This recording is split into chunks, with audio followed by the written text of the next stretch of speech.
Bom dia. Bom dia.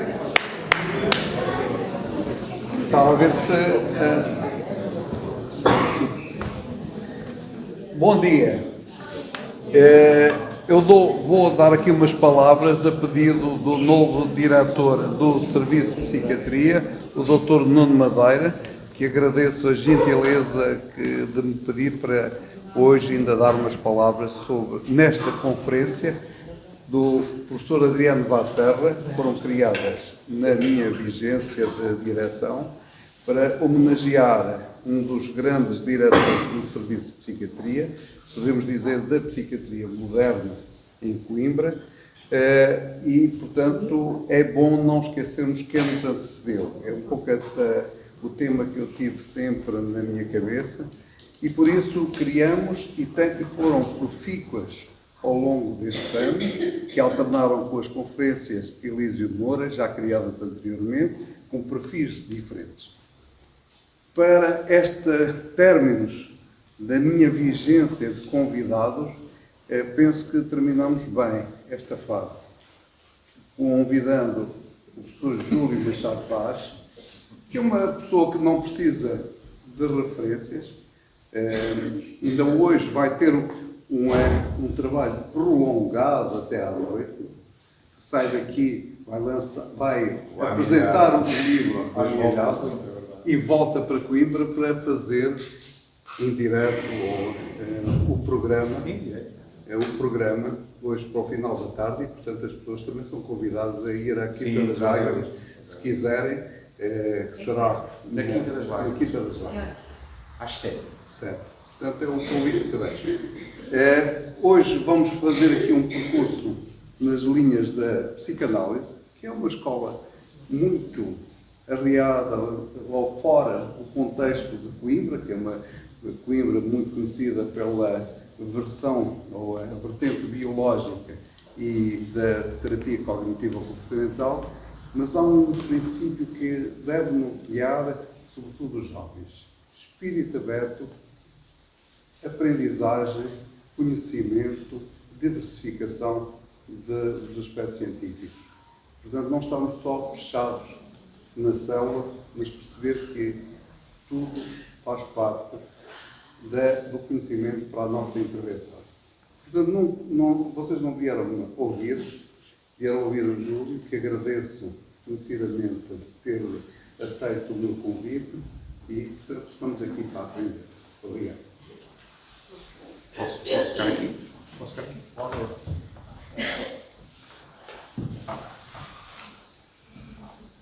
Bom dia a todos, ainda é bom dia. Muito obrigado. Estão a ouvir?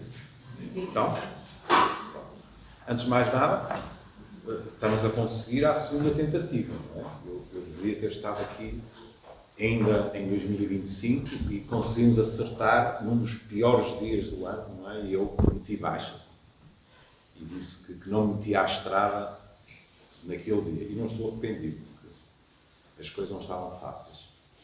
Queria agradecer o convite, queria saudar os dois diretores do serviço. Assisti aqui a uma ternurenta troca de palavras entre ambos, que é uma coisa que me encanta. E queria ter uma palavra para o professor Adriano Vasserra, porque quando eu me doutorei, coisa que não estava nos meus planos, mas eu gostava de dar aulas, e o professor Eurico, enfim, aquilo que restava do professor Eurico Figueiredo partiu há 2 ou 3 semanas, e o professor Eurico pediu-me que me doutorasse para que pudesse continuar em biomédicas. Um belo dia, eu meti-me no carro e vim a Coimbra para falar com o professor Adriano Vasserra e expus-lhe aquilo que tinha na cabeça em termos de projeto de doutoramento, que tinha a ver com inquéritos em termos da questão da disfunção sexual, etc. E eu tinha nessa altura um projeto tão adolescente, megalómano, de ir para os centros de saúde, interrogar os profissionais, as pessoas que lá iam à consulta, etc. E o professor Adriano Vasserra ouviu-me pacientemente em sua casa e no fim disse: "Ó Machado Paz, isso se calhar é demasiado ambicioso. você que tem aqueles cursos de sexualidade, porquê é que não passa aos seus alunos a psicologia e medicina dos cursos de sexualidade? E foi o que eu fiz. Mas talvez a coisa mais importante que ele me disse nessa tarde foi outra. Porque às tantas estava-se a falar, e eu, que nessa altura já me vestia assim, não é? E lembram-se do professor Vaz Serra, e às tantas eu disse, olha, eu agradeço muito, e disse mais a mais, para lhe falar com toda a franqueza, eu até me passou pela cabeça que o professor Vaz Serra achasse que o meu estilo não era um estilo muito adequado para estar a perder tempo comigo. E ele sorriu e disse assim, Machado Vaz, tente ser bom no seu estilo, eu tento ser bom no meu. Já nos imaginou trocados?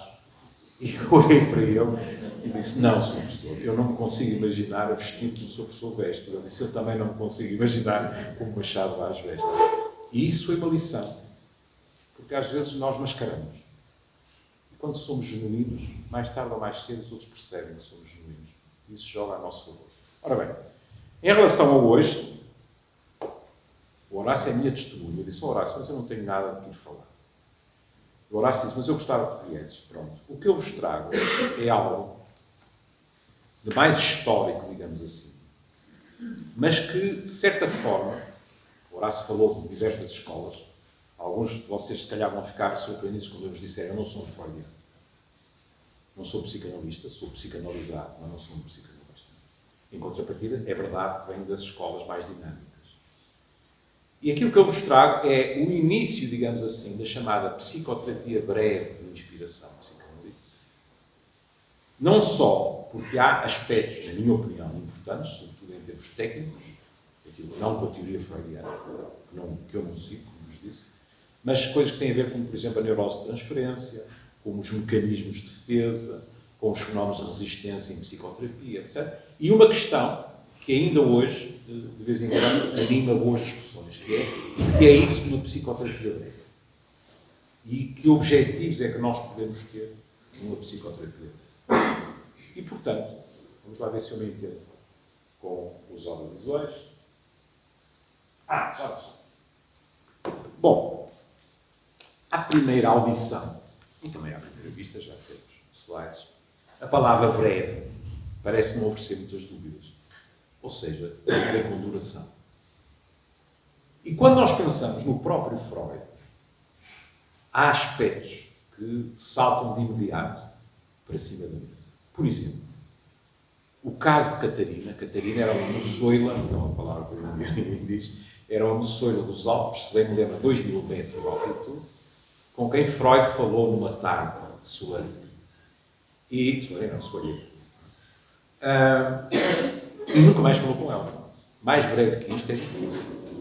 E era um caso de abuso sexual e Freud, pelo menos na descrição do caso, conseguiu que a rapariguinha, que tinha 16, 17 anos, recordasse coisas que não tinha no espírito primeiro e ligasse, digamos assim, determinada sintomatologia a cenas que ela tinha observado.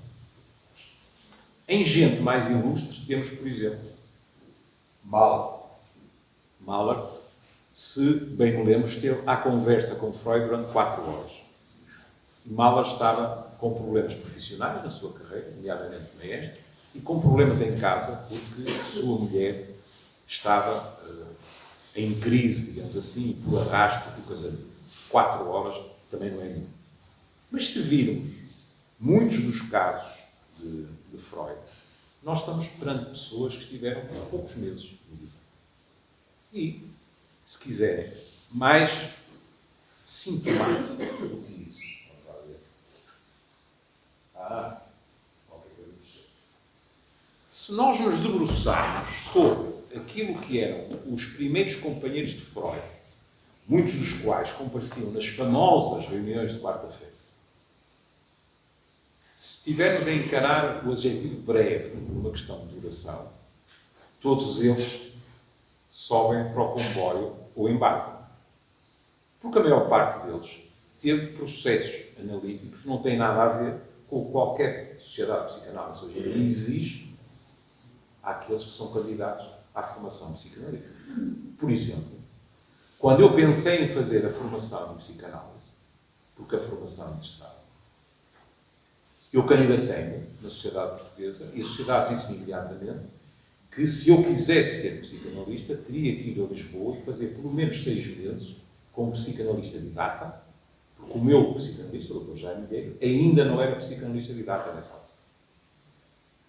E eu falei-vos do professor Bento Vaz Serra e nessa altura houve uma pessoa que também me disse algo que eu nunca esqueci.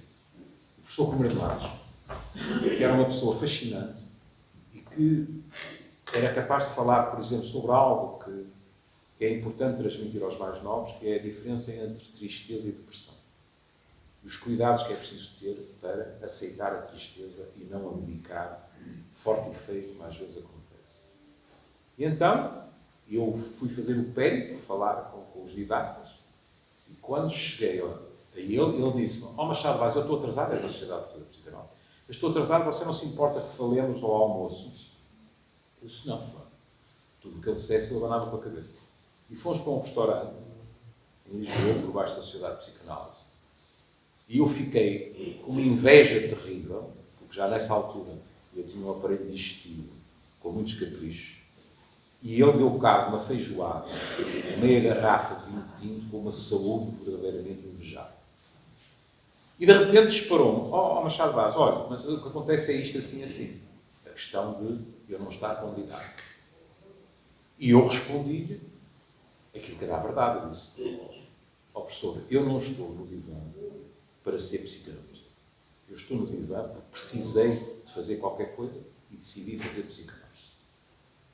E a minha saúde mental é muito mais importante do que eu ser psicanalista ou não ser psicanalista. Eu não vou mudar de psicanalista ao fim de 4 anos de análise ou quase. Portanto, esqueça, eu fico com o Dr. Jaime Vieira e não faço formação nenhuma." E ele fez um sorriso malicioso e disse: "Machado Vaz, você deu a resposta certa. Se quiser candidatar, tem o meu voto. Se você dissesse que vinha para Lisboa e abandonava o seu psicanalista, eu votava contra." Era uma armadilha, digamos assim. Houve quem votasse contra, diga-se passagem, e depois eu, por simplesmente, decidi que não podia fazer doutoramento e formação em psicanálise ao mesmo tempo e fiquei em público. Estava eu a dizer, portanto, os colaboradores. Mas aquela frase de Freud ficou famosa. Repare, tudo leva a crer que, dada a aplicação maciça da nossa terapêutica, aqui há aspectos históricos, a psicanálise teve um pico, digamos assim, eu arrisco dizer, há umas décadas atrás, de importância. No nosso país havia gente que ia para o divã porque tinha a fantasia que, se não fosse para o divã, podia ser prejudicado ou prejudicado no seu projeto profissional e não porque achasse que não precisava. Hoje em dia, pelo menos a psicanálise mais ortodoxa não está a viver os seus melhores momentos. Tudo leva a ter, dada a aplicação maciça da nossa terapêutica, sermos obrigados a juntar. Agora vejam, esta frase é sibilina. Ao ouro puro da análise, uma quantidade considerável do cobre da sugestão direta. É uma comparação letal. O que está a dizer é, aqui há uma hierarquia. E é assim. A psicanálise é o melhor. Aquilo que possam fazer a partir da psicanálise, tudo bem, se calhar tem que ser, porque há muita gente a precisar. Mas não é a linha A, ou se quiserem, a primeira linha. É qualquer coisa derivada e que não é a mesma coisa. Mas seja qual for a forma desta psicoterapia popular, vejam as vezes, e dos seus elementos mais ativos, os mais ativos continuam a ser os que foram retirados da psicanálise estrita sem ideias preconcebidas. Isto é de 19. Em Budapeste. Ora bem, porquê é que isto é importante?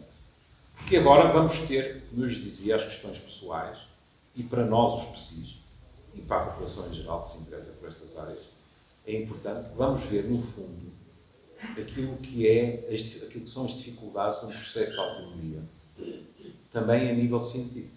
Nós estamos muito habituados a lidar com os processos de autonomia das nossas vidas. Os adolescentes, os menos adolescentes, sei lá. Eu anteontem gravei um programa com a Honoré, com perguntas a jovens portugueses sobre as suas opiniões sobre a nossa sociedade e a sociedade global e sobre o futuro. E na ficha diz jovens dos 18 aos 34 anos. E eu pensei aos 34. Há 40 anos atrás não seria até aos 34. Mas hoje em dia, com a esperança de vida que veio sempre aumentando, em termos de quantidade, em termos de qualidade, nós não comparamos assim tão bem, é evidente que a noção de juventude pode ser mais larga. Quando nós pensamos nos problemas de habitação, naquilo que é os processos de autonomia, etc. Mas aqui, o que vamos ter é também gente que acha que pode, a partir da psicanálise, aqueles que vou falar, nenhum deles entrou em ruptura aberta com Freud. Muitos entraram. Não? Desde Jung, Rand, ao próprio Steckel, etc. Steckel, por exemplo, em termos de gravidade, Steckel tinha um ego mental. Steckel dizia, aquilo que eu não consigo curar em 6 meses, ninguém consegue curar em 6 anos. E o próprio Freud dizia que Steckel era tão inteligente que quando discutia com Steckel, Steckel ganhava a discussão, Freud ia para casa e meia hora ou uma hora depois descobria como é que Steckel o tinha enganado.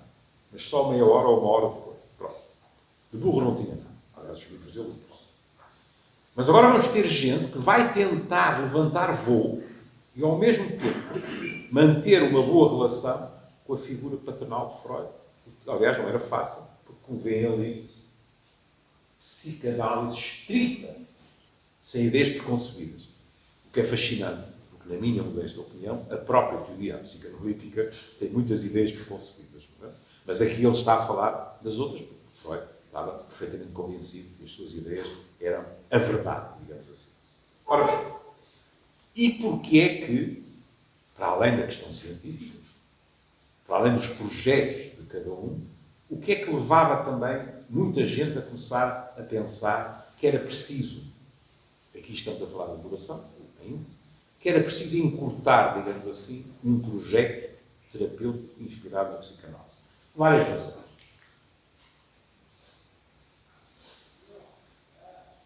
As listas de espera.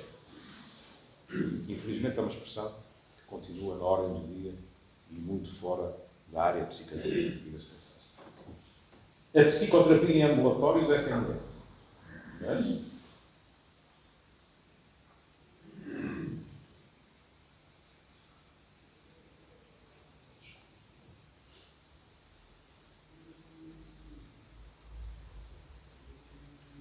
as listas de espera, as companhias de seguros, o mero alívio de sintomas e a psicoterapia em ambulatórios de serviços nacionais de saúde. As companhias de seguro, pura e simplesmente, se recusavam a pagar uma psicanálise. Quando eu estive brevemente também na Suíça, cerca de um ano, nessa altura, pelo menos, hoje em dia não sei, as companhias de seguro não pagavam duas coisas: a psicanálise e os tratamentos dentários. Depois a questão do alívio dos sintomas, que é, mas o que é que a pessoa deseja? Deseja uma reformulação, digamos assim, da sua personalidade? E lembro àqueles que são psis, que a psicanálise sempre teve um olhar altaneiro para a questão do alívio das queixas, concreto. Por exemplo, no domínio da sexologia. A psicanálise nunca aceitou que alguém fosse para lá porque tinha uma queixa, uma disfunção erétil, um vaginismo, etc. Não é? Isso eram coisas que, se as coisas corressem bem, poderiam melhorar. Mas aquilo que se visava era uma reformulação daquela personalidade. Mas muitas das pessoas, aquilo que nos pedem é que aliviamos os sintomas. E se a pessoa fica satisfeita assim, e a grande maioria de nós fica, então, se calhar, deveria haver métodos mais baratos, desde logo, mais breves, que fossem eficazes. Bom, e então o que é que vamos verificar?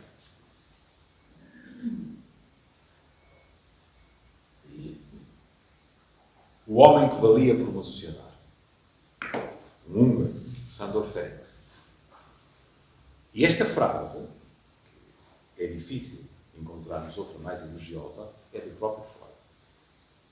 Que, quando Ferenc morreu, teve uma das suas famosas frases sibilinas e disse: alguns, reparem nisto, é quase maquiavélico, alguns dos seus artigos tornaram-nos a todos seus alunos.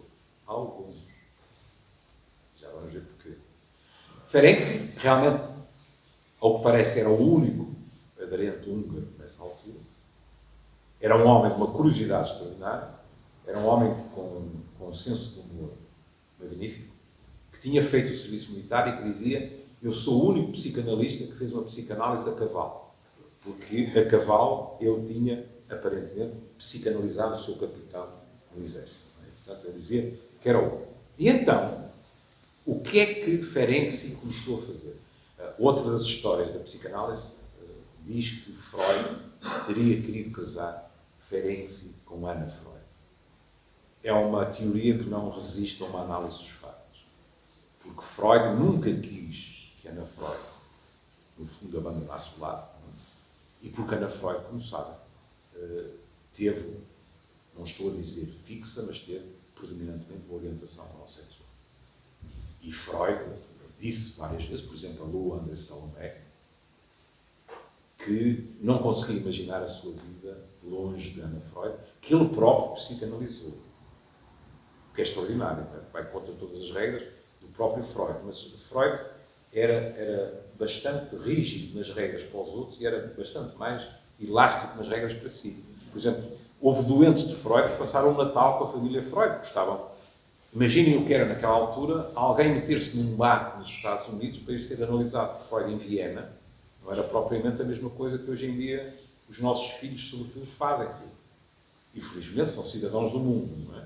E, portanto, Freud, bastaria lembrarmos de alguns dos seus analisados, como Maria Bonaparte, etc., que eram amigos da casa. Não é?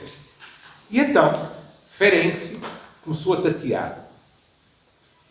E em 29, ele procurava artifícios para facilitar a associação livre e provocar ou acelerar a investigação do material psíquico inconsciente.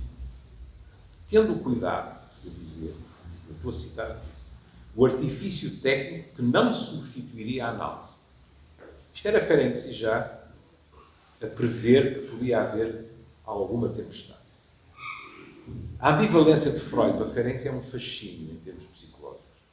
Porque, por um lado, a quase submissão de Ferenczi agradava muito a Freud, que a pouco e pouco estava a ficar escaldado com a partida de vários dos discípulos, e nomeadamente a ruptura daquele que era considerado o Delfim de Freud, que era Jung. Jung esse, que tinha uma enorme vantagem aos olhos de Freud, era que Jung não era judeu. A psicanálise, na sua gênese, é muito uma empresa judaica. E Freud achava que alguém que não era judeu e que era da escola psiquiátrica de Bleuler, portanto, Zurique, teria um poder na expansão, digamos assim, da psicanálise que não era negligenciado. E até uma determinada altura, na realidade, isso manteve-se. Numa determinada altura, por outras razões também, até pessoais, mas porque Jung não dava o mesmo valor à questão da sexualidade. O desenvolvimento que Freud dava, a ruptura foi inevitável.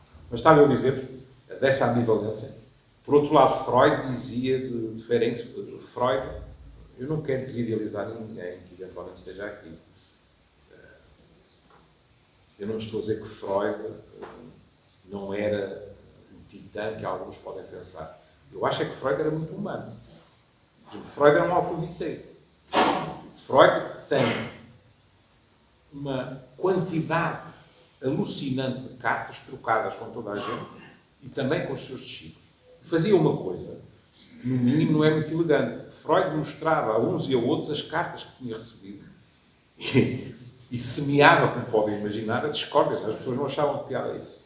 E há cartas, por exemplo, numa determinada altura, a Sociedade de Psicanálise pediu, eu fiz isso, só comentar, sobre a correspondência de Freud com Jung, em que Freud diz a Jung, não é, que viajou com Ferenczi, mas que acabou por se tornar desagradável, porque Ferenczi é muito feminino e muito submisso. E que Freud estava a sentir falta de uma boa discussão, mas com alguém mais másculo, digamos assim. Pronto. E então, Ferenczi, primeiro com Rank, o que é que eles disseram? Eles disseram que na técnica analítica o principal papel cabe à repetição e não à rememoração. Ou seja, no início, a psicanálise, nomeadamente até através dos sonhos, não é? Essa obra monumental de Freud, a interpretação dos sonhos, que eram considerados a via real para o inconsciente, era uma tentativa de recuperar coisas que tinham eventualmente sido esquecidas ou que estavam reprimidas por mecanismos de defesa. A pouco e pouco, diga-se passar, a própria análise clássica foi mudando para uma orientação em que era muito mais importante a análise dos mecanismos de defesa daquela pessoa, ou seja, como é que aquela pessoa tentava manter à distância a ansiedade, a depressão, etc., por um mecanismo de defesa que, a partir de uma certa altura, se vão tornando ou ineficazes ou desadequados. E aqui o que se está a dizer é, o mais importante não é lembrarmos de coisas da infância, a psicanálise clássica também é muito centrada na infância. Há bocado falei-vos do Eurico Figueiredo. O Eurico Figueiredo, com alguém de Coimbra, o Carlos Andal Dias, por exemplo, dentro da sociedade e fora da sociedade, debruçaram-se muito mais sobre questões que tinham a ver com a adolescência, etc., negando, digamos assim, aquela importância estrita da infância naquilo que eram depois os problemas na idade adulta. E aqui, quando se diz que o mais importante é a repetição, está-se a entreabrir a janela para quê? É evidente que Freud, não logo de início, mas à medida que foi observando os seus casos, Freud passou de uma visão em que a transferência, ou seja, os afetos da pessoa que está no divã, pelo analista, e permitam-me acrescentar, e em sentido inverso, o analista não é um mero chupeiro. Não é preciso estar no divã para sabermos isso. Aqueles que são psis sabem, e que não são psis, mas bom, estamos aqui entre nós mais. Sabem perfeitamente que há pessoas com quem nós trabalhamos com mais gosto, com mais facilidade, e há outras que nos levantam dificuldades, que podem chegar ao ponto de, por uma questão de honestidade, nos levar a dizer, olha, vou-lhe indicar um colega meu porque isto comigo não está a funcionar bem. É tão simples. Ou falar da transferência, primeiro Freud considerou a transferência como uma dificuldade no processo analítico. E depois, a pouco e pouco, com razão, sei eu penso com razão, começou a descobrir as potencialidades da chamada neurose de transferência, dizendo, não, mas espera aí. Ele ou ela está a transferir para mim maneiras de estar, afetos, etc., que, no passado, eram destinados a outras figuras parentais. Isto é trabalhável. Isso Freud reconheceu. Mas aqui o que Rank e Ferenczi estavam a dizer era, mas isso é o fundamental. É sobre isso que nos vamos debruçar. E aqui, ainda no contexto da brevidade, estão a ver que há gato escondido com o rabo de fora. O que eles estão a dizer é, estamos a concentrar em algo que está no aqui e agora. E isto, sendo uma técnica mais ativa do que a psicanálise. Eu lembro de estar na Suíça, em formações por psicanalistas, e os psicanalistas dizerem assim em relação às interpretações. Na dúvida, sejam parcimoniosos na interpretação. Porque se for importante, vai aparecer 3 meses depois. Pois, mas isto, o próprio Freud um dia escreveu sobre a análise interminável. Quer dizer, isto pode estender-se, há pessoas que ficam em análise a vida inteira. Eu lembro de uma entrevista do Woody Allen em que ele dizia um dia, eu cheguei lá e o meu psicanalista tinha morrido, só que eu não aparecia lá não sei quantos meses e não sabia. E outros seus psicanalistas que lhe disseram, olha, não, agora para si o melhor é não vir às sessões, vai fazer um filme. Pronto, há gente. E quando lhe perguntaram, há muitos anos atrás, se a análise tinha sido bem sucedida, ele disse, sim, consegui ir a Paris de avião, porque eu tinha um medo terrível. Pronto. Lá está o que eu dizia há bocado, o que é que as pessoas ambiciavam. Mas, portanto, aqui, já há esta noção de, na sessão, estão-se a passar coisas que não devem ser remetidas, digamos assim, para as calendas, o que significa correr mais riscos, é evidente, mas que permitiriam, em princípio, uma resolução mais rápida. Bom, a técnica ativa estimularia diretamente a tendência à repetição. Estão a ver?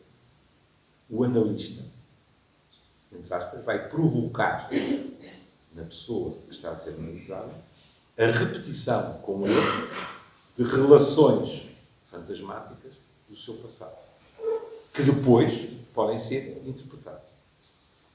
O médico deve aceitar, em certa medida, reparem a cautela da formulação, preencher o papel que é prescrito pelo inconsciente passivo. Se as experiências traumáticas precoces, agora vejam, o vai e vem, papel ativo, afastado de Freud, e aqui mais uma vez, cuidado, porque, por exemplo, Freud com os fóbicos, de vez em quando, dizia assim, olha, agora já percebeu, vai lá para fora e enfrenta o medo. O que não é propriamente passivo, não é? Mas pronto. As experiências traumáticas precoces surgirem e transformarem-se em rememoração ou construção, e aqui aparece outro adjetivo que é fascinante, que, na minha opinião, não conta para nada, isto é verdadeiro, mas que, evidentemente, faria Freud e fez seguramente arrebitar as orelhas. Porque eles diziam uma construção plausível. O que é que isto significa? Já não é tão importante que no divã nós nos lembrássemos de coisas que tinham realmente acontecido. O importante era que fosse construída uma narrativa de vida que fosse plausível, tanto para o analisado como para o analista, ou seja, que fizesse sentido. Ao fazer sentido, permitiria ao analisado encaixar a sua vida de maneira inteligível. Ora, uma das coisas, eu lembro quando eu estava em análise, o Dr. Jaime Guerreiro dizia-me assim, quando estiver a ficar muito angustiado, procure não parar de pensar. Enquanto você pensa, ainda está ocupando. Quando os sintomas se apoderam de si, você perde o controle todo. E é verdade. Quem já fez uma crise de ansiedade sabe tão bem como eu que quando a nossa respiração fica completamente desregulada, a partir de um certo ponto, nós já não conseguimos pensar direito. Estamos completamente nas mãos dos sintomas. Uma crise de pânico é isso também. Enquanto nós conseguimos pensar o sintoma, pensar porquê agora, porquê desta forma, etc., ainda há, pelo menos em parte, um controle nosso da situação. Ora bem, portanto, veem o papel da repetição e do terapeuta, uma técnica pedagógica, porque isto vai traduzir-se em quê? E porque se falou da tradição de Coimbra, aqui entra uma das coisas, isto depende muito da assistência. Por exemplo, quando eu digo isto, ou disse isto, já não estou lá há bastante tempo, na sociedade de psicanálise, eu vejo sempre pessoas que se torcem um bocado na cadeira. Aqui, provavelmente, vai haver pessoas que vão dizer assim, ui, este tipo então deve ser um heterodoxo, deve estar para aí a meio caminho ou qualquer coisa. Porquê? Porque para estes autores, a luta contra os hábitos era importante. No sentido de quê? Formas de descarga automáticas que terão novo uso. Isto é de 25. O que é que isto significa?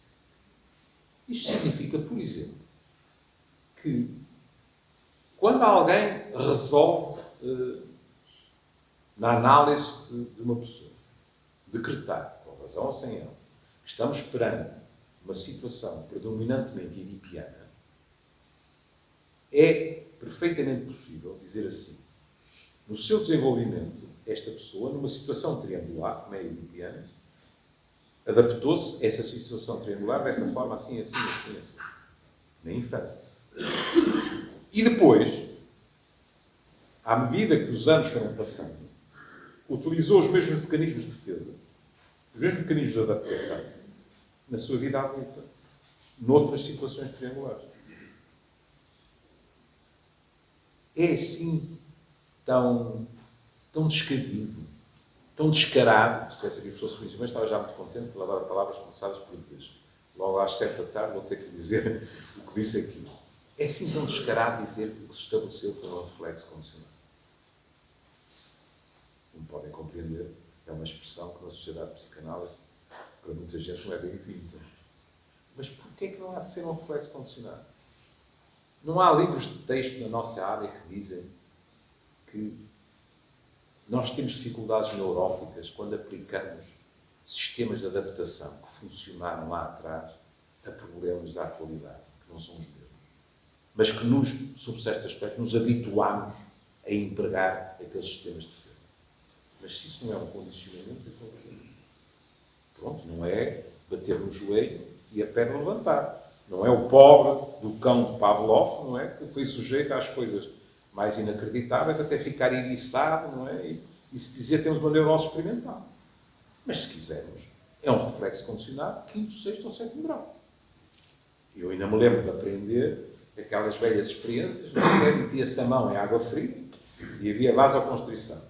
Depois tocava-se o sininho, sem água fria, e ao fim de não sei quanto, tocava-se o sininho e a mão já ficava em vasoconstrição. Depois, além do sininho, havia não sei o quê, e nós somos, aparentemente, um animal que consegue reconhecer estímulos, às vezes para o nosso desgosto, e reagir a estímulos que estão muito afastados do estímulo inicial. E por isso, o introduzir a questão do hábito e de tentar reeducar a pessoa para sair de velhos hábitos era algo que tinha bastante revolucionário, digamos assim, no seio da psicanálise. E em 26, Ferenczi, ainda com o Ramo, diziam que na análise as reações do paciente à privação repetem-se em condições mais favoráveis. O paciente que, real ou imaginariamente, teve em situações de privação, agora pode repetir em situações mais favoráveis do que as da infância. E são corrigidos os problemas de desenvolvimento.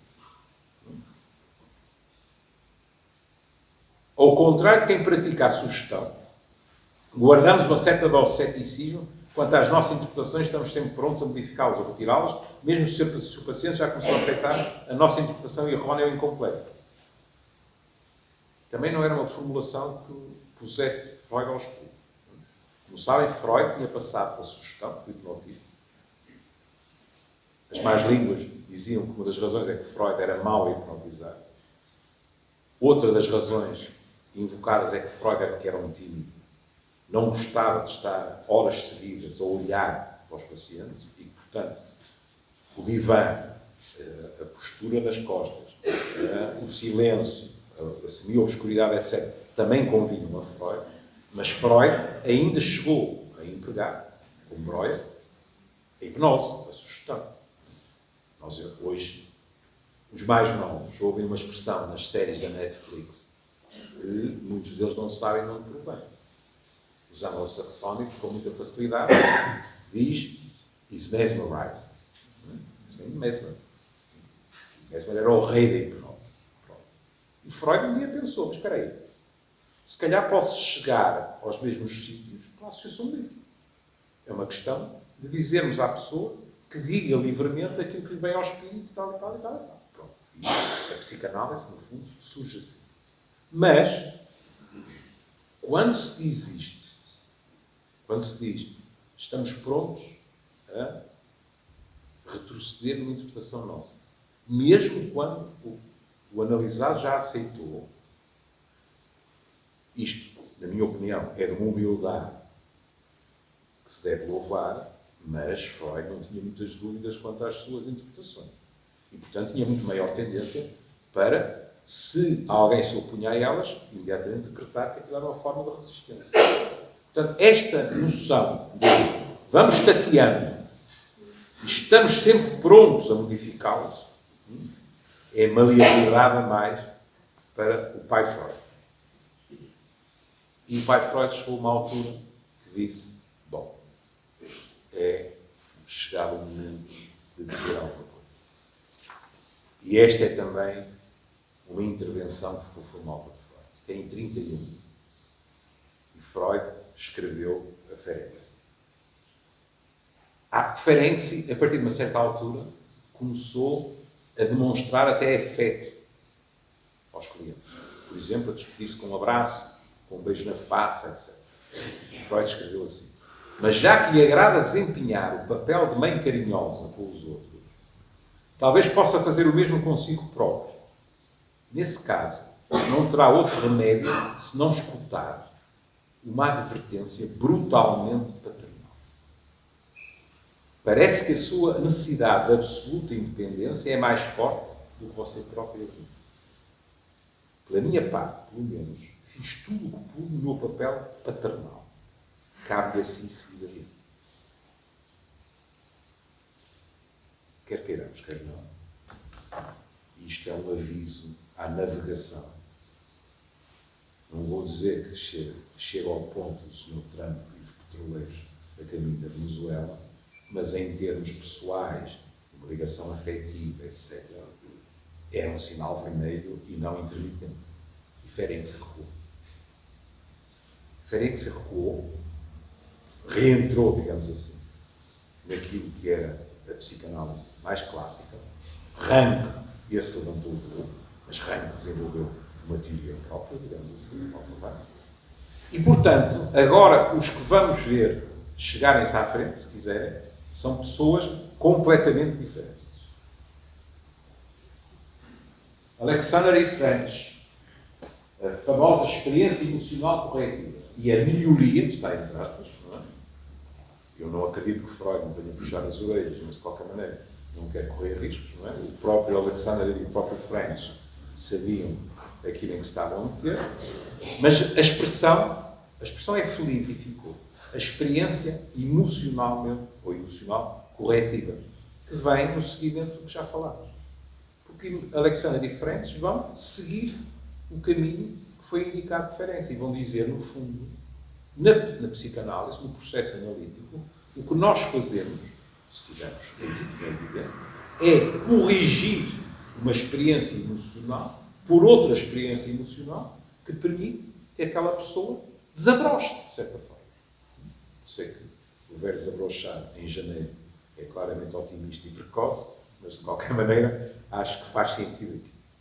Por outro lado, havia algo de novo. Desde logo, Alexander e French estavam num novo mundo, não é? Mas, não só isso. Alexander e French estavam a trabalhar em Chicago.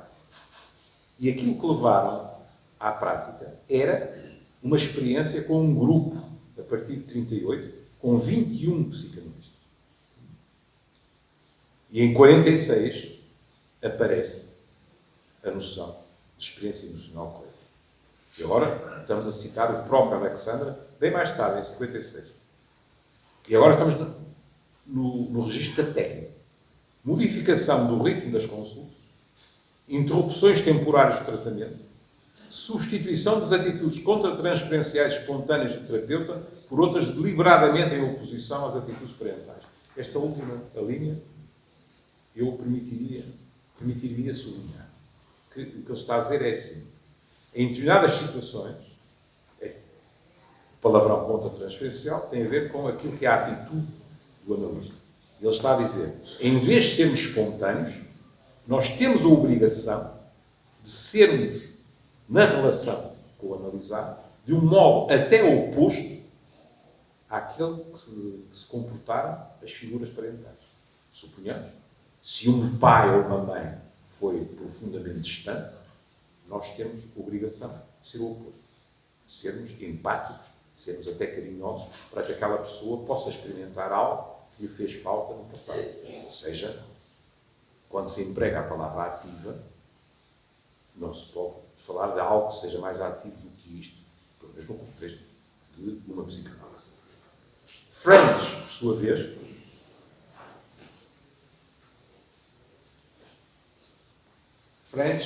sozinho, trouxe dois conceitos que ainda hoje, na minha opinião, são muito úteis.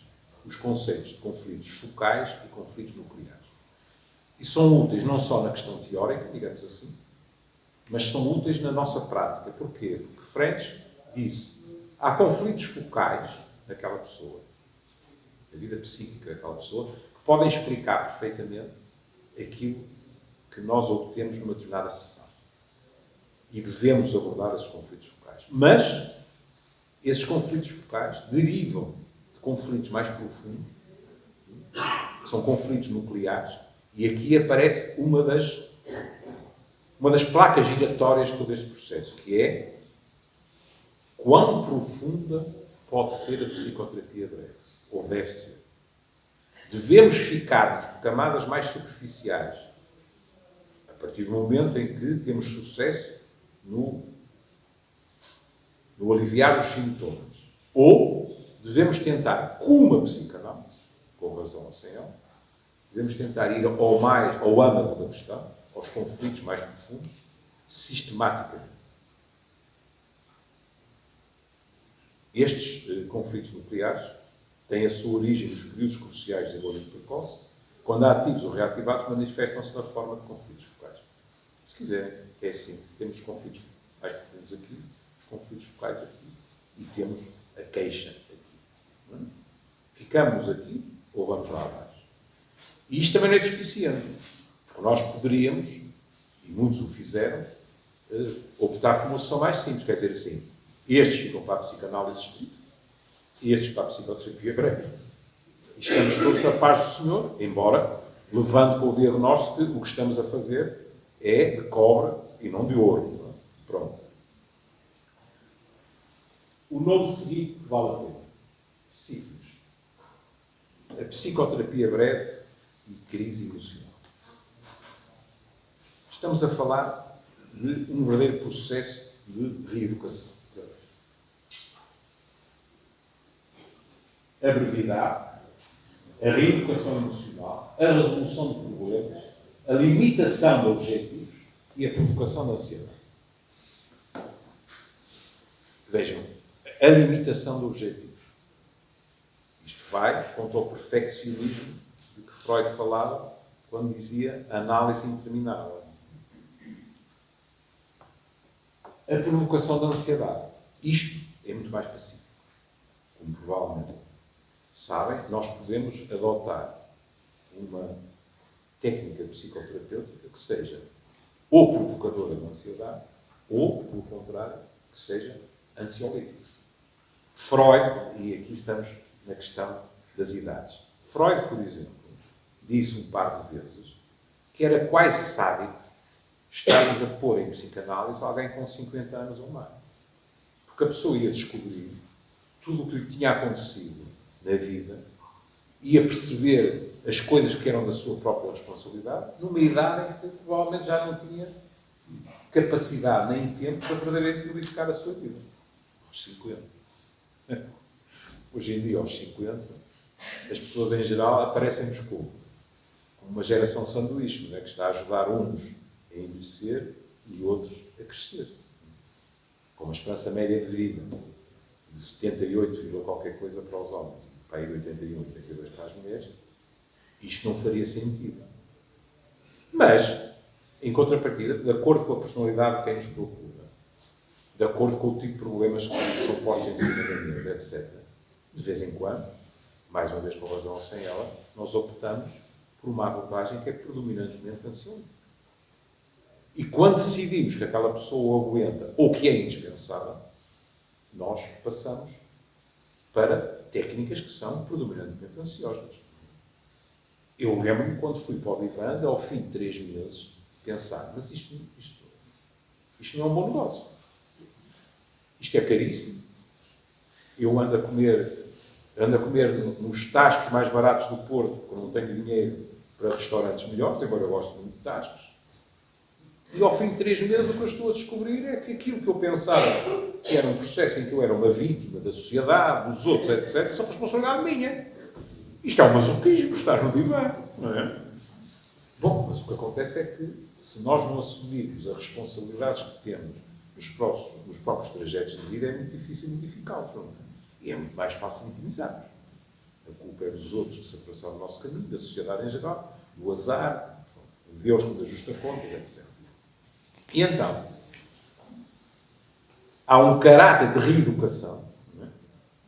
E isto é perfeitamente uma herança freudiana, a crise, ou os sintomas, se quiserem, surgem quando os mecanismos de defesa são completamente submergidos pelos sintomas. Porque, se quiserem, para empregar uma expressão popular, tornou-se areia demais para a nossa carreira. O que no cotidiano é importante, porque grande parte das pessoas, enquanto os mecanismos de defesa funcionam, não estão propriamente ansiosas por ir procurar ajuda. Muitos de vocês já ouviram aquilo que eu ouço há 50 anos, que é pessoas que me dizem assim, eu se calhar já cá devia ter aparecido e tal, mas, olha, fui-me aguentando e mais isto, mais aquilo. Depois aqui há aspectos culturais. os homens com mais frequência, não é? Dizem, eu achei que podia resolver isto sozinho, porque é uma questão de masculinidade. Até em termos de partilhar aquilo que é a sua intimidade, a minha experiência foi sempre que as mulheres estavam muito mais disponíveis para o fazer, até por outras razões, culturais, se tivesse que lembrar-se conhecimentos e já, e biológicas e tal, mas me interessam mais as culturais, que é, as mulheres são condicionadas para estar em contacto com os sentimentos com muito maior frequência. E depois levam com um carinho, com um adjetivo terrível em cima, que é natural. As mulheres, naturalmente, são melhores cuidadoras, são isto, são aquilo. Não é naturalmente. Mas não é só naturalmente. É porque isso foi sempre assim. Eu ainda sou do tempo em que, em determinadas famílias, a filha mais nova sabia que não ia casar e ia ficar a cuidar dos pais. Isto não tem nada de biológico. Isto é cultural. Pronto. E, portanto, aqui, por exemplo, na questão da brevidade, continuamos na questão da duração, a Sífnios dizia, intervenção em crise dura até 2 meses. Intervenção a curto prazo, a breve, 2 a 2 meses. E a psicanálise não passa de uma psicoterapia breve, com provocação da ansiedade, mas a longo prazo. Vejam a tentativa de manter a continuidade. Bom,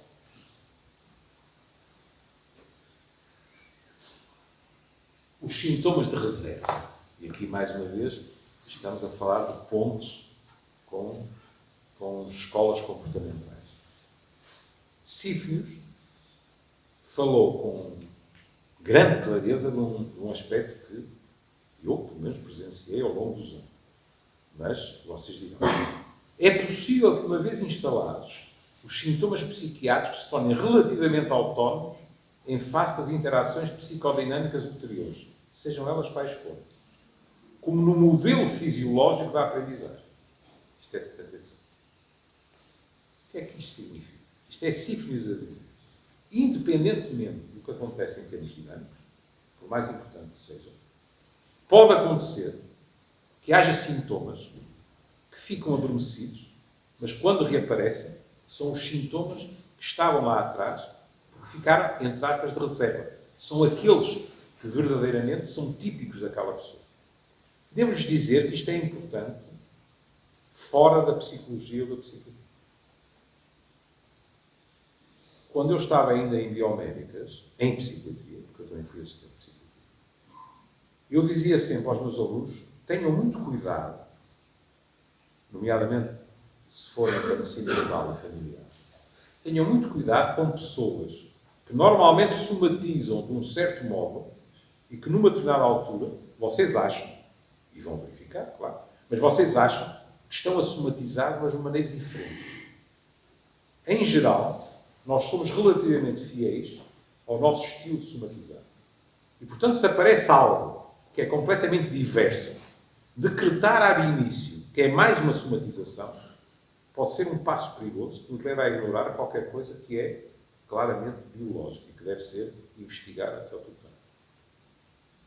Sei lá, alguns de nós são muito fiéis ao aparelho respiratório, outros ao aparelho digestivo, quiser, outros até a questões como as tonturas, etc. E de repente, numa dessas pessoas que nós conhecemos há anos e que aparece como um sintoma que nunca referiu e que é muito diverso do habitual, manda à prudência.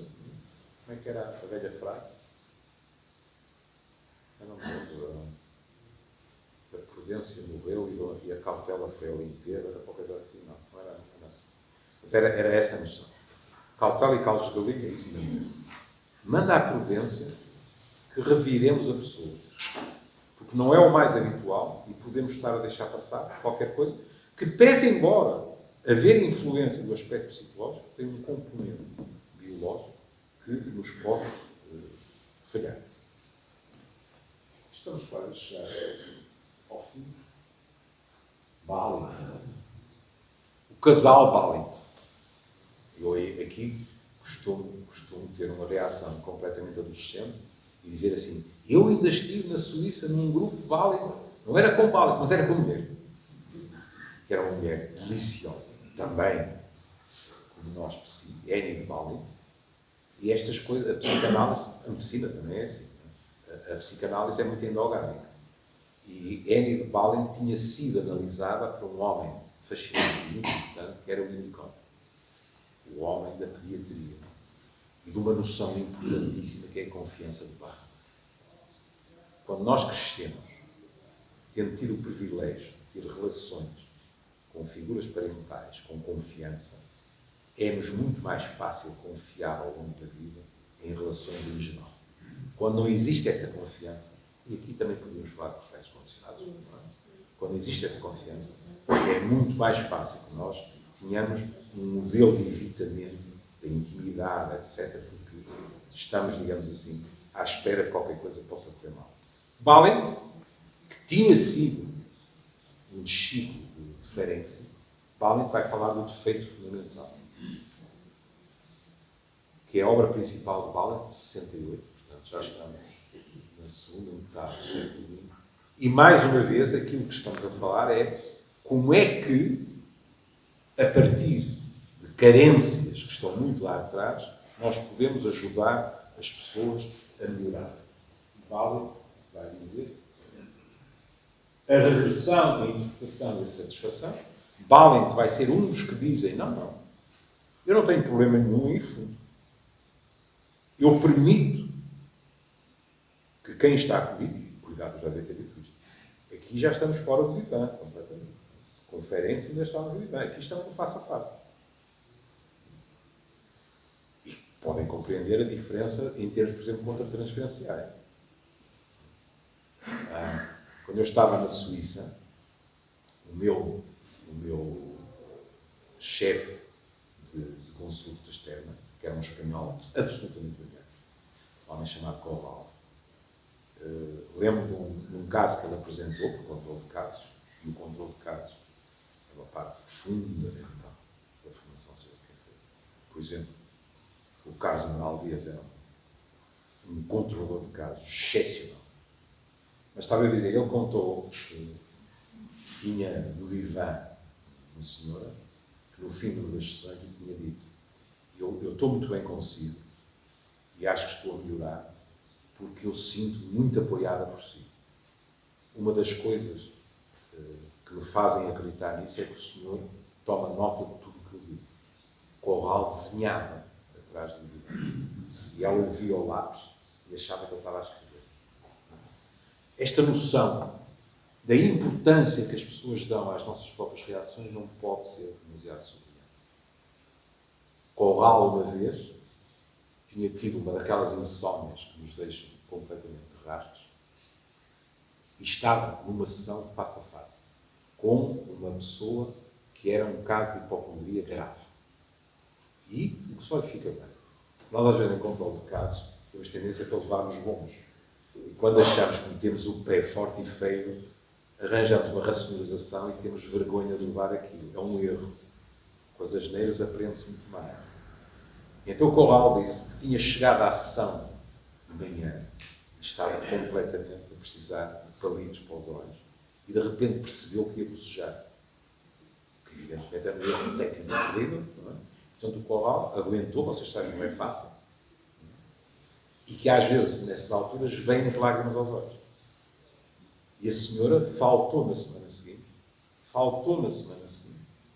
e 3 ou 4 semanas depois escreveu-lhe uma carta em que dizia: quero-lhe agradecer tudo o que tentou fazer por mim, mas não volto aí, porque na última sessão que fui, o senhor não conseguiu reter as lágrimas que eu vi e, portanto, eu tenho mesmo um cancro terminal. É um azar. Perdoe-nos o seu posto. É um azar do caraças. Ter uma hipocondríaca grave à frente, numa altura destas, não é? A senhora nem hesitou. Disse imediatamente. E ele não me diz, mas eu desta vez vou mesmo. Não apareceu lá mais. Quando eu vos dizia esses pequenos pormenores, digamos assim, não têm nada pequenos, eu tinha nessa altura 26 anos. E uma vez uma senhora chegou à sessão e trazia um pequeno candeeiro e disse: Dr. Machado, na Suíça era Machado, O Dr. Machado disse, olha, esta luz de cima é desagradável e tal, e eu trouxe este caminho. Eu achei aquilo simpático, e aceitei. E no controle de casos, eu estava a controlar a sessão e disse, e a senhora trouxe-me um pequeno presente, isto e tal e tal. E o chefe de serviço, não era o diretor da consulta, o chefe de serviço, que era um suíço, chefiou, ouviu e disse. Eu devia ter olhado para o Corral, porque o Corral sorriu imediatamente. E o chefiou disse, Machado, cher confrère, tenha cuidado, porque tenho que estar atento. Hoje é um pequeno candeeiro, amanhã é um convite para estar na cama com ela.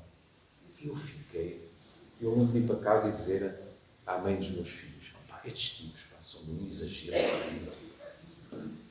A pobre senhora trouxe um pequeno candeeiro e a mãe dos meus filhos, a minha primeira mulher, olhou para mim e disse, e porquê é que as outras todas não te levam candeeiros? A luz de cima era a mesma, não era? Eu fiquei a pensar, isso é verdade. Olha que se calhar ela tem mais razão do que tu pensas, tem cuidado. E eu pensei, aquela racionalização que disse, se calhar para uma mulher o melhor é ouvir a opinião de outra mulher e ponto final. Mas, portanto, vejam, o face a face, nesse sentido, é muito mais sem rede. Por exemplo, Alexander e French, e há bocado esqueci-me de dizer isso, Alexander e French diziam, o que parece um contrassenso, para fazer psicoterapia breve de inspiração analítica, temos que ir buscar os psicanalistas mais experientes. Porque estar atrás do divã é mais fácil. Agora, face a face, isso tem que ser gente com tatarina. Quando, em princípio, nós pensamos, não, o ouro de Freud é que é atrás do divã. Face a face é mais fácil, não é? Até porque aquilo que é válido para quem está à nossa frente é válido para nós. Nós não podemos dizer que 60% ou 70%, nos variam, da comunicação é não verbal. E depois pensarmos quem está à nossa frente não está a topar como é que nós nos comportamos. Se estamos, se o pé está assim, por exemplo, eu ao longo de 50 anos ouvi isso com alguma frequência. O doutor está a dizer, porque de vez em quando o meu pé faz assim. Não é? E eles. Hoje é sexta. Na terça-feira, porque estes ajustes de contas às vezes são anos um desses depois. Na terça-feira, uma pessoa no meu consultório, estávamos a falar de agressividade e de falta de respeito. Porque esta pessoa tinha tido uma explosão de agressividade que tinha saído literalmente de cá. E estávamos a falar desses mecanismos. E a pessoa estava a dizer que eu não admito faltas de respeito, etc, etc, etc. E eu de repente disse-me, olha, e situações semelhantes de falta de respeito no passado? E a pessoa falou de uma questão, um episódio que se tinha passado no seio familiar, e depois disse assim, é porque não custa nada, sabe? Eu uma vez vim aqui para a sessão e o senhor tinha-se atrasado. E quando eu entrei, o senhor disse, desculpe eu estar atrasado. E eu disse, não tem importância nenhuma. Mas eu menti, sabe? Porque tem importância. Porque eu pago, não é para estar meia hora na sala de espera. Isto foi, não sei quantos meses depois, mas ficou lá. Ficou lá. E quando eu lhes dizia, é com os erros que nós aprendemos mais, e porque agora falei de atraso, eu uma vez cheguei em derrapagem descontrolada ao consultório biomédico e eu pedir desculpa a alguém que estava a trabalhar comigo, liquidei de imediato um processo de terapia. Tinha à minha frente um jeito paranoico e eu disse, peço imensa desculpa, estive a dar uma aula e atrasei e até aqui era perfeitamente legítimo e depois cometi um erro. Bem, eu também não, um principiante, nessa altura, mas um erro de principiante. Disse a verdade, mas que nunca podia ter dito uma estrutura profissional daquelas. Disse, porque a aula era sobre a homossexualidade, os alunos não têm informação nenhuma sobre isso e tiveram muitas perguntas no fim. Podem imaginar o que aconteceu assim. Eu fui insultado durante a sessão toda e a pessoa nunca vai aparecer. Pensou que eu estava a insinuar que era homossexual. Nós aprendemos a nossa coisa. A descoberta de uma nova via mais adequada. Se repararem, a regressão, ir a fundo, a interpretação e a satisfação de necessidades da pessoa que está em psicoterapia. E depois a questão da reeducação. A descoberta de uma nova via mais adequada para aquela pessoa. E Bali vai falar da chamada psicoterapia focal. Um exemplo de psicanálise aplicada. Que é um livro fascinante. Para quem acredita ou não acredita. Porquê? Porque nós estamos a começar a chegar àqueles que têm formas de psicoterapia que são cada vez mais estruturadas. Vocês veem a preparação de uma sessão por Balint e tudo aquilo está esquematizado. Pode acontecer qualquer coisa na sessão que o faça mudar de rumo. Mas, em princípio, o que ele está a decidir é bater um determinado ponto, um conflito focal. E não se afastar daquilo. Porquê é que isso é importante? Já vos vou dizer. Porque, não sei se está no próprio celular. Está ali. Porque isto faz com que o terapeuta ou a terapeuta tenham que estar atentos e empregar uma atenção seletiva e uma negligência seletiva. Ou seja, se mantêm focados num determinado triângulo, num determinado conflito profundo, etc., sabem que estão a perder material, mas, uma vez com razão sem ela, eles decidiram que se devem manter naquela direção. O que significa, para todos os efeitos, que estão à procura de uma solução com maior brevidade. E não se perdendo em realidades psicológicas que eles não negam, mas que não consideram, podem estar errados, fundamentais naquela altura. Por último, como é evidente, as suas trouxe. Mala. Regras apertadas e atividades sublinhadas. Porquê? Mala, no meu tempo, era um nome que nos fazia sonhar a todos. Eu fiquei pelos sonhos, nunca lá pelos pés. Que era a Tavistock. E Mala, como Bala, era uma Tavistock Clinic em Londres. Porquê é que estão ali as regras e a atividade? Vejam, e com isto vou terminar, e fica à vossa disposição para conversarmos um pouco sobre isto, sobre qualquer. Estamos na década de 60. Condições necessárias ao estudo. Ou seja, Malan vai dizer, e agora temos que avaliar os resultados. Mais uma vez, se tivesse aqui o professor Sobrinho Simões, dizia já, claro, lá e aqui. Um dos grandes problemas deste país é que não se avalia nada, decentemente. Condições necessárias ao estudo. História detalhada. Catamnese prolongada. Método de avaliação e resultados terapêuticos. Cruzamento dos resultados com as características dos doentes. Cruzamento com as características da técnica. Cruzamento da opinião clínica com a análise quantitativa. Quantificação de resultados. A linha A, resolução substancial do problema principal. Resolução limitada do problema principal. Terceira hipótese, melhoria sintomática substancial sem modificação apreciável das relações humanas. A chamada falsa solução, para o próprio mal. E agora estou a citá-lo na década de 80. E vejam a questão da atividade. A técnica é muito mais ativa do que a psicanalítica tradicional. Mas, sobretudo, o que o terapeuta faz é procurar ativamente os dois triângulos, isto é o chamado triângulo de conflitos e o triângulo de pessoas. Pronto, isto já é muito técnico, não é? É o triângulo que tem a ver com o passado, digamos assim, e o triângulo que tem a ver com a situação do presente. O outro, o terapeuta e as figuras características. Não é? Pronto. Valendo-se da relação, e agora vejam isto, como guia, sabendo por instinto qual o lado ou lados que procura, utilizando constantemente muito da sua própria personalidade. O que abrange contacto visual, perguntas, humor, comentários e associações pessoais, como sempre, inteiramente ao serviço do paciente. Dizer inteiramente ao serviço do paciente é fácil, não é? Agora, depois, selecionar, reparem que isto, inclusive, é questão de questões pessoais. Ou seja, ele está a dizer que é perfeitamente legítimo e, se calhar, benéfico o terapeuta, de vez em quando, ser capaz de dizer assim, olha, eu, por exemplo, já passei por isso. Eu sei que o senhor está a falar. Eu aprendi isto, não estou a dizer que se deve dizer, mas eu aprendi que isto não era algo que afastasse de nós quem nos pede ajuda, de um modo completamente não deliberado. Não é? Sei lá, pai, quando eu fiz o Sexualidades, portanto, há 30 anos atrás, há mais, há 32 ou 33 anos atrás, numa entrevista, eu disse que tinha estado deprimido. E houve colegas meus que, com a melhor das intenções, me telefonaram e disseram que estás louco. Tu achas que alguém vai pedir ajuda a um psiquiatra que diz que esteve deprimido? E eu devo-vos confessar que a minha primeira reação foi pensar, diabo, queres ver que um dia destes não ganho o suficiente para alimentar a família, se eles tiverem razão? Eu tinha dito aquilo espontaneamente e não foi isso que aconteceu. Se eu tivesse feito aquilo como uma técnica de publicidade, tinha sido bem sucedido. Porque passaram a aparecer pessoas que diziam assim, olha, eu li a sua entrevista e talvez o senhor entenda como eu sinto.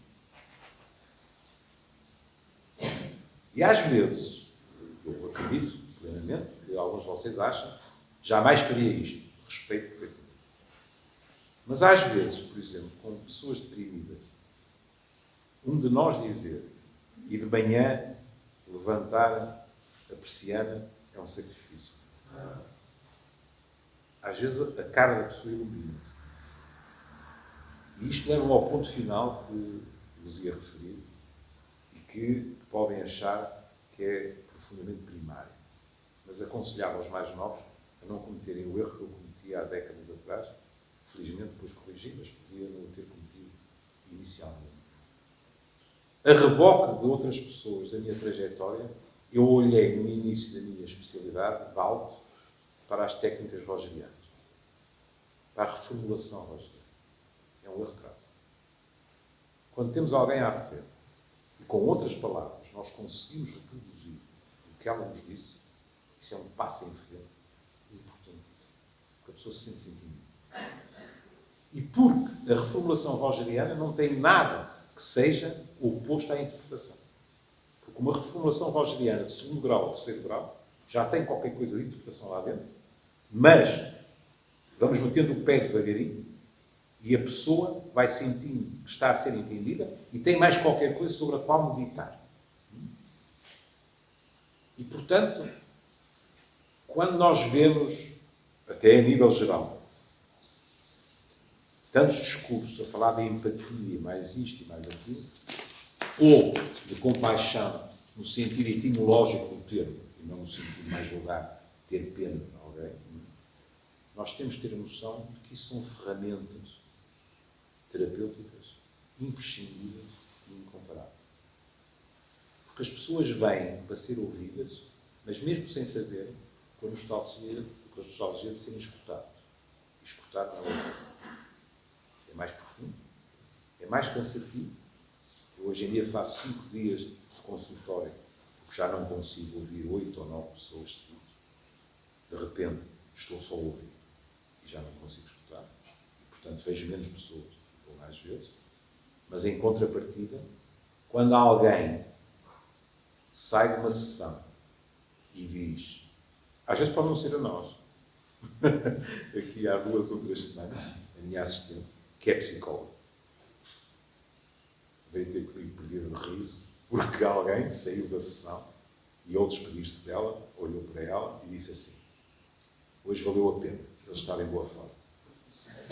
E eu disse, olha, obrigado por me ter dito, que todos nós estamos de reforço positivo, não é? E pensei na sessão e disse, porque é que este homem disse isto?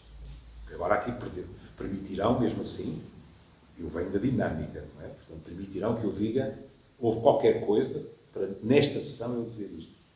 Curiosamente, este homem, que é um professor,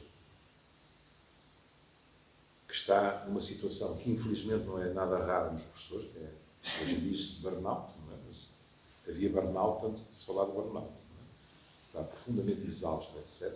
E este homem tinha-se mantido sistematicamente nesta situação de o que é exigido de mim, o que eu consigo dar, e mais isto, mais aquilo, mais aquilo, tal.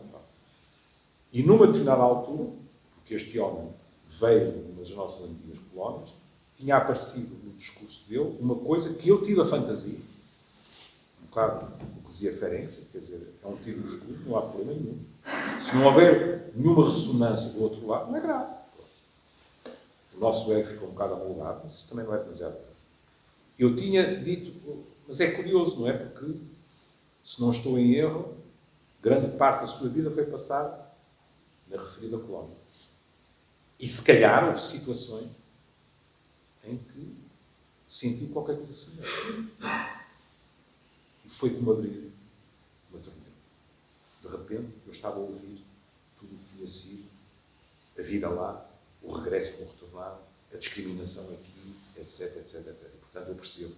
O que ele disse à doutora Mónica Rodrigues foi: o tipo permitiu que eu falasse de coisas que extravasam em muitos meus problemas na escola, mas que se mantêm lá dentro, digamos assim.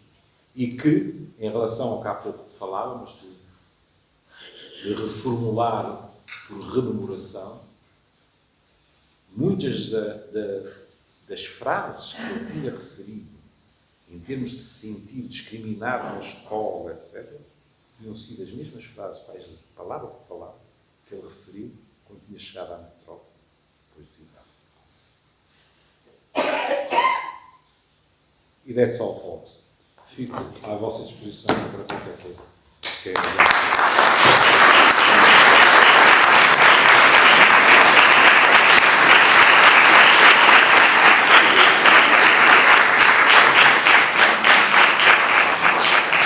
Cabe-me às pedidos do Dr. Horácio, com um enorme gosto, encerrar a conferência, agradecendo a presença da professora Júlia Machado Vaz, que, como todos testemunharam, deu-nos uma panorâmica informada, densa, dinâmica, no sentido estrito e no sentido largo, sobretudo no sentido estrito, de trazer e garantir a conserva cultural do conjunto de princípios que atualmente estão afastados, se calhar, do dia-a-dia, do debate entre a ciência psicológica e a psiquiátrica, de quão relevantes são as pessoas, as relações que elas estabelecem, e quão importantes os princípios das ditas terapias psicodinâmicas são importantes daquilo que fazemos hoje em dia, dos conflitos que enfrentamos, nos nossos cotidianos profissionais, pessoais, e de facto fez isso com uma perícia comunicacional, com conteúdo do continente, que torna vivas as conferências Elísio de Moura, hoje Adriano Vaz Serra.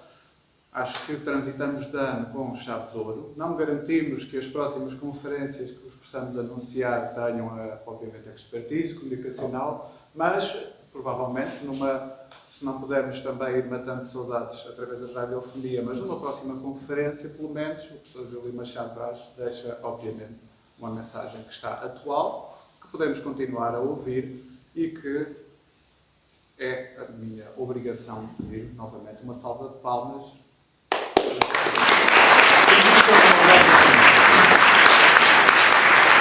Uma nota final que pode ter importância. Eu já vos penso, demonstrei à saciedade e à sociedade que não sou um ortodoxo. Eu antigamente costumava brincar com isto e dizer adepto só sou do Benfica. Hoje em dia dói-me tanto dizer a frase que eu já não digo. Mas pronto. Não se esqueçam de uma coisa. Há estudos antigos que provam que quando comparamos a prática clínica de jovens adeptos de uma determinada escola e velhas raposas das mesmas escolas, a prática das velhas raposas é muito mais próxima do que as dos jovens. Porque os jovens precisam de certezas, de referências, mesmo a nível científico. As velhas raposas, que têm muitos quilómetros de clínica, etc., aceitam, em geral, também há velhas raposas crispadíssimas, não é? Mas, em geral, aceitam com muito mais facilidade aquilo que eu vos dizia há pouco, não é? Que, por exemplo, uma maneira de lidar com a situação edipiana seja um verdadeiro reflexo condicionado. Isto, a mim, parece uma evidência. Se alguém se sente muito ameaçado por causa da expressão reflexo condicionado, bom, na formulação dinâmica, eu diria, se calhar é melhor ver quais são os mecanismos de defesa que o estão ou a estão a impedir de aceitar algo para mim é uma evidência. Muito obrigado.